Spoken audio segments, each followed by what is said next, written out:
But I'd like you to think about this for just a second.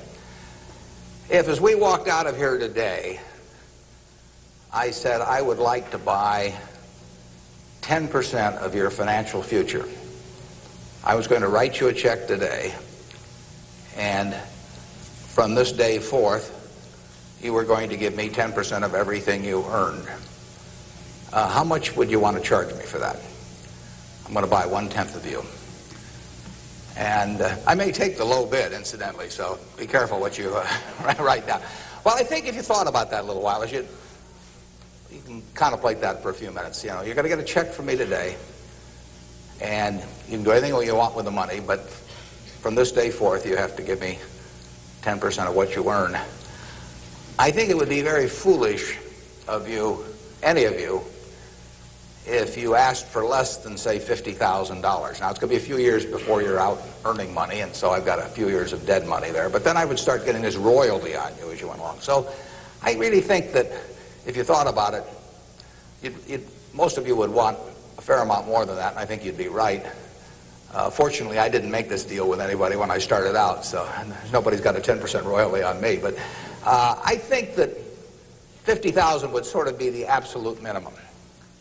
And if you think about that, that means that right today, you are worth $500,000, because if 10% of you is worth $50,000 in cash today, your potential is worth a minimum on a 100% basis of $500,000. That is the big financial asset you've got. It's way more important what you do with that $500,000 asset that you own today than whether you decide to buy stocks or bonds, or whether you put your money in a mutual fund or pick your own stocks or anything of that sort. The biggest financial asset that you have going for you by miles is the value of your own earning power over the years. So that's really what you should focus on. If you're focusing on your financial future, that means you should focus on you. Because whether your 10% is worth $50,000 or $100,000 or $300,000, which would be $500,000 or $1 million or $3 million for all of you, whether it turns out to be one or the other is really dependent in a very large part on what you do in the next few years. All of you in this room have the brains to do extremely well in life. You've all got the energy to do extremely well in life, and then the question is, how do you apply it? If you've got a 200 horsepower motor, do you get 200 horsepower out of it? Do you get your full potential, or do you get 100 horsepower or 50 horsepower? Now, there's two things that can hold you back in getting the full horsepower out of your engine, whatever it may be. All of you have big enough engines. And one of those is a lack of education, but that probably isn't going to happen to very many people in this room. If you did have a lack of education, if you didn't have a chance to get a decent education in life, it wouldn't make any difference what that potential was, because you'd never unlock it. But the second most important thing, and equally as important, is in terms of the habits that you develop, in terms of what you do with yourself. When we hire people, we look for three qualities. We look for integrity, we look for intelligence, and we look for energy. But if they don't have the first one, integrity, the other two will kill you. Because if you're hiring somebody without integrity, you really want them to be dumb and lazy, don't you? I mean, last thing in the world you want for them is to be smart and energetic. So smart and energetic only goes with integrity. But the nice thing about, you make your own decision on that. You can't change your IQ or how far you can throw a football or how high you can jump or the color of your hair very easily. But you can elect to have integrity that matches anybody else's. And if you match that with intelligence, which you have, and energy, which you have, you will get an extraordinary result, and you'd be very foolish to sell me 10% of yourself for $50,000. On the other hand, if you don't match it with that, your potential will, in a significant part, go unused. And I'll give you a little simple test to apply in terms of thinking about the kind of habits you want to develop, because you can have any habits you want to be. You can be lazy, you can be prompt, you can be late, you can be honest, you can cut corners. I mean, you have all these choices. And those are choices for you to make. Nobody else is going to make them for you. And I would suggest that you play this little game with me, too. Think about the person you would most like to be in life. Maybe it's one of your contemporaries, maybe it's somebody a little older, but pick out the person you admire the most, the person that you'd change places with if you could. And then write down why you admire them. Just put it on a piece of paper. And then figure out the person that you would least like to change places with you. Who really turns you off? Who do you find repulsive? And list the reasons why that person turns you off so much. And put those down on the other side of the paper. And then look at that list. And you'll find that everything on the left-hand side, what you admire in other people, the qualities they bring to life, cheerfulness, generosity, all kinds of things, you'll find those are things you can do yourself. It's very simple. You got to apply yourself, but the habits you form in doing that early on will carry you through life.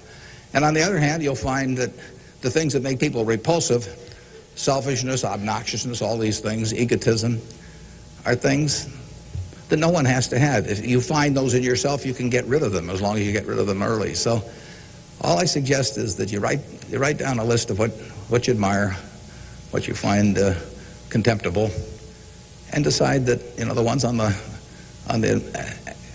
admired side are ones you're going to acquire for yourself. And if you do that when you're young, it'll carry you through the rest of your life. This doesn't work if you do it when you're 50 or 60. By then the habits are too well formed. But if you do it early, behavior becomes a habit. So if you do that, 2 or 3 years from now, if you go through the same exercise, you'll find out that the person you admire the most is yourself. That can be a little dangerous under some circumstances, but it's not a bad thing. I mean, you want to be somebody you like, and you don't want to be somebody that you dislike. And form those habits early. You basically can't miss. Now, I'll give you one other small piece of advice that's just a corollary on this, and then we'll get to your questions. And that is, as a general matter, as a one piece of specific financial advice, I would say, avoid credit cards. Just forget about them.